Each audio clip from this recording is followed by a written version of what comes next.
ډاکټر یاسین اقبال یوسفزی را سره موجود دی په پیښور یونیورسيټي کې فزیکس ډپارټمنټ کې د وخت موجود یو. یاسین صاحب درته لګوي چې تاسو چې خپل پیژنګلو مختصره شانو کړو نو په خرجات تر وخت زمانم یاسین اقبال له تولانده کلیما او سبق هم د تولانده پرایمری سکول نه شروع کو، بیا د نیوی کلی های سکول ته لاړو، بیا اسلامي کالج ته رالو، بیا مې په فزیکس کې ایم ایس سی وکړه او بیا مې د انګلند نه په انجینیرینګ میټیریلز کې پی ایچ ډي وکړه او د 13 کالو نه تقریبا دلته په اول مې په یو کې جاب کاو او بیا رالم پاکستان ته ایز فارن پروفیسر او دلته فزیکس ډپارټمنټ کوم. لس 12 کال فارن پروفیسر وم، بیا پروفیسر شوم، لس کال د ډپارټمنټ هډ وم، ډایریکټر وم د انسټیټیوټ اف فزیکس اینڈ الکترونکس او اوس د ډین په عہده باندې کار کوم د فیکلټي اف نومریکل اینڈ فزیکل ساينسز. نو دغه میټول ژوند دی. صحیح. ها یاسین صاحب درته وایي چې یو لکه ملګرو ته خولي ته پته نه ډیره ته پته یو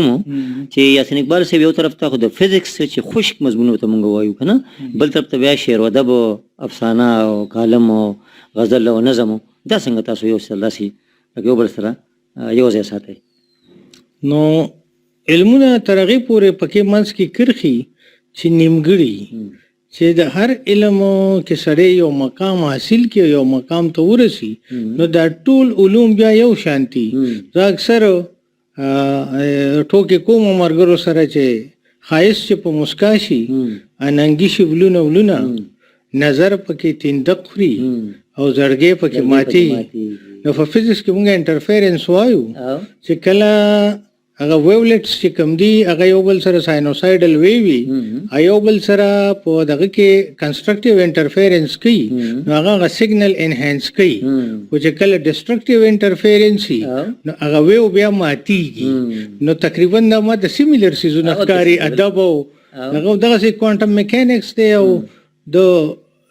وجود او د لا وجود فلسفي چې دي. نو دا کومه فکرونه په فزیکس په لار باندې هم دیته یو لار شته، د ادب په لار هم لار شته، د تصوف لار هم شته.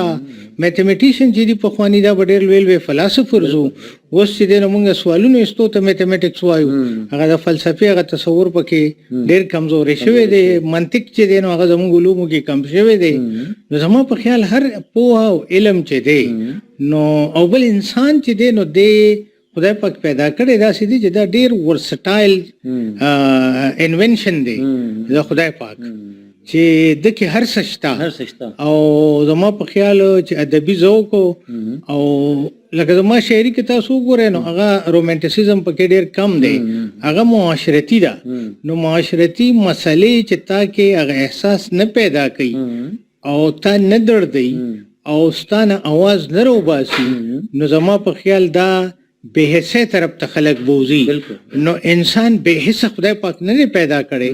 نو هر انسان له پکار دی چې خپل احساس را مخ کی او دا اکثر مرګرو ته وایم چې دا په تعلیم او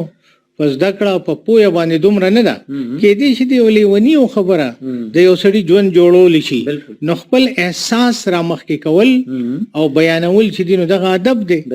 نو په دغه بنیاد باندې زه دې ته وایم چې دا مختلف مضامین نه دي. ها ادبي خبرې خو موږ خو خبر دا سره چې دا تاسو کله لګرستو ولار شي لګرستو نظر واچي پر خپل معاشره باندې پر خپل پښتو باندې پر خپل کلچر باندې سره تخکاری شي مخکې سمله مینه وا وجوهات سو او وسولې هغه ګلوبل ویلیج وته موږ وایو کنه سو مسلې د سرالي د کې دوه اهم پوینټونه دي. لکه یو مونږه مغربیانو ته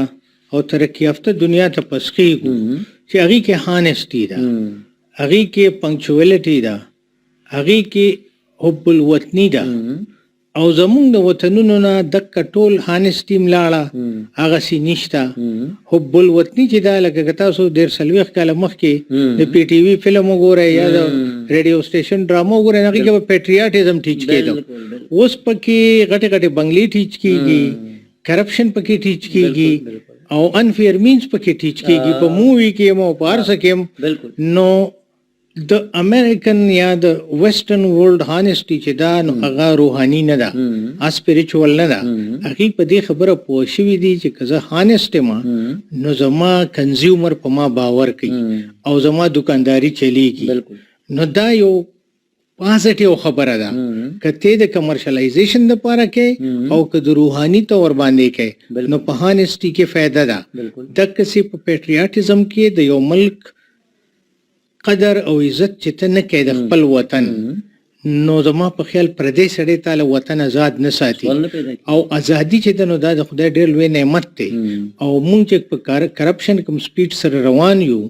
او کوم بې اطمیناني زمونږ په معاشره کې جوړه کړې ده نو هغه زما په خیال د را روانو نسلونو هم تباهي ده نو زه وایم چې دا زما په خیال زمونږ ناپوهي ده چې مونږ د یو ښه ښکلي ژوند نه د یو پرسکونه ژوند نه کمرشلایز لایف ته رالو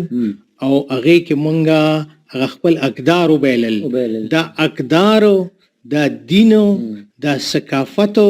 دا ټولې خبرې ستا د خوشحالۍ او ستا د تکړه ژوند دپاره چې دا ته بیلې وار په وار نو هغه ژوند ختمیږي د تیر ما دغه ته یو غلام علي صاحب یو پروګرام کې ما سره دغه شی و غلام علي صاحب نو ما ورته ویل انصاف چې دی انصاف زمام ضرورت ته او ستام ضرورت ته که انصاف یو وطن کې نو هغه د هغې وطن خلک په هغه وطن باندې سر ورکوي ځکه د هغه د بقا ضمانتي د هغه د حق ضمانتي خو که انصاف یو وطن کې نی نو د هغې وطن ادارې چې دي نو دا وطن دوستان نه پیدا کوي وطن دشمنان پیدا کوي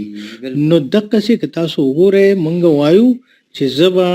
یو غلطه طریقه باندې زوی ډاکټر کوم نو معاشرې له به ورکوم په انفیر مینز باندې ولې د بل په خپه باندې خر ختلی چې بیا تعالی صحیح درکړي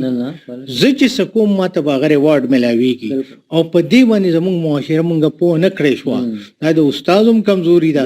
د عالم هم کمزوري ده نو دغه کمی مونږ کې راغلي دي چې مونږ هغه ژوند چې دی لکه تاسو چې کومه خبره وکړه چې کله مونږ تعلیم یافته نه وو نو په پټو کې به کټونه پراته وو سملاستو به د سیکیورټي ایشو نه وه اوس زما کله ټول تعلیم یافته دی خو خلک ځان پسې کورونو کې جرندې اچوي نو دې مطلب دا دی چې د مین کاینډ چې دی نو دا مور وایلډ شو زناورانه بلکې زناور کې ښه دي بعضې حالاتو کې که نه هغې کې هغه اخلاقیات شته یو بل ته لار پرېږدي مونږ یو بل ته لار هم نه پرېږدو نو زما په خیال دا زمونږ ناپوهي ده او که انسان په دې خبره پوه شو چې په پردي خیر کې زما خیر دی نو دی به د ځان په ځای بیا د پردي قدر کوي د پردي عزت به کوي د پردي ماحول به ښکلی کوي نو هغه به د ده ژوند ښایسته کوي او ډېر لکه چې تکړه کوم فلسفران دي او د ژوند ډېرې وسیع تجربې او علمونه لري هغې وایي د ښه ژوند راز چې دی دا ښه ریلیشنشپ دی که هغه پیرنټ سره دی که ملګرو سره دی که چم ګاونډ کې دی او که هغه بین الاقوامي توګه باندې دی اسلام روح هم دغه لري لکه تاسو خبره کوئ چې د ژوند مقصد څه دی او ژوند به خوشحاله څنګه تېری خدای پاک سره مینه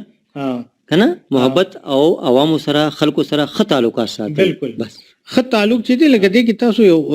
یو ساده غوندې خبره ده یو ورور اوږې دی بل موړ دی دا موړ به د هغې ورور نه په ارام خوب وکړي نیور هی ویل کراس د وال هغه راوړي د ده نه به څه پټوي که دی مزاحمت کوي دی به وجدي خو هغه به ځان مړی نه وده کېږي بیا د یو اوږي کلي په ګاونډ باندې موړ کلی په ارام نشي پاتې کېدی د یو اوږي ملک په بارډر باندې یو موړ ملک په ارام نشي اوسېدی او دا حل د پرېزمون هم دی او دا د دنیا هم دی نو مونږ که په دې دنیا کې خیر غواړو امن غواړو خوشحالي غواړو نو د بل خیال به زیات ساتو او د ځان به کم ساتو د دې مثال د ډوډۍ د خوراک دی هر یو سړی دا کوشش کوي چې ما ډېر وخوړی ډېره مې ګریپ کړې راپټه مې کړې نو ګنې زه تکړه شوم اخر کې چې ډاکټر وګوري ورته وایي ډوډۍ کمه خوره نو چې چا کم وخوړه هغه په ګټه کې دی نو چا چې خپل سوچ وکړو د ځان خراب کو چا چې د بل سوچ وکړو نو هغه معاشره هم جوړه کړه او اټومیټیکلی هغه ته هغه نیکي هغه خوشحالي هغه ښه صحت دا په ریوارډ کې میلاویږي فریلی تاسو مثال اکثر کله ورکوس بس کراتلو او زنانه دا یو کس پر بالکل بل ولړل چې هغه ته بیا کنډکټر په دې باندې مجبور شو چې ضرورت راشه خپل زنانه سره ودرېګا اسی والته ولړل دا ودرېګا دغه زنانه کو څنګه راځي کسان نه کنه نو کس ماته وی چیرې دا خو دا څنګه ایجوکیټډ دا څنګه ایجوکیشن نه موت هم دغه خبره ده تاسو خبر چې حیوان نه پکې مې هم ورولو کنه بل خبردار چې دا موږ وایو چې لکه اسلام دا وایي چې تاسو بل خیال ساتئ نو به تاسو خیال ساتم تاسو بل معاف کړئ به تاسو معاف کوم دا ډیر یو نن سبا زکات ورزيري تاسو وګورئ که زکات صحیح مانو کېدا چې اسلام دا وي څوک غریب پاتې شي سوال نه پیدا کی غریب پاتې شي خجی یاسین صاحب خبره خوري مزیدار رواني دي خو زما چې په اخر کې لګشن داسې شعرونو طرف ته لاړ شم سم خیال داسې څلوري شعرونه تاسو یاد دي؟ ها نو ما ته خو به یاد نه زه به د کمپیوټر کې وګورم ډېره ښه نو به درته ووایم د یو پښتون تصویر ما د خپل زړه په پاڼه عکس د یو پښتون جوړ کړی زمانه ځکه په ما داسې بد شپخون جوړ کړی او ساروي ځان نه تړي په پړو ازادي خوښوي د انسانانو ځان تړلو له قانون جوړ کړی ډېر زبردست او لمحه لمحه یو ځای کوو د واقعو حادثو مرګ له دې څنګه مونږ په خندا خندا ژوندون جوړ کړی ډېر زبردست او ساده انسان د خوږ ژوندون په فطرت پوه نه شو د جنتي ژوند نه هر چاله تعاون جوړ کړي په هر سخت پسې راته د قانون د فطرت په تور شپو پسې خدای زکه سباون جوړ کړي چار اتوي دی رڼا ورځې د کړه وډکه خاموش شپه د ورځ ستړو له سکون جوړ کړي د ګلو لخت تلی مینا د میلې په کانو دې ته هم نه ګوري چې سره نه مجنون جوړ کړي او خایستا زکه کړي بے قدره قدردان یوسفزی غرور فرعون کړي بنیاتوب در نکارون جوړ کړي ډېر مننه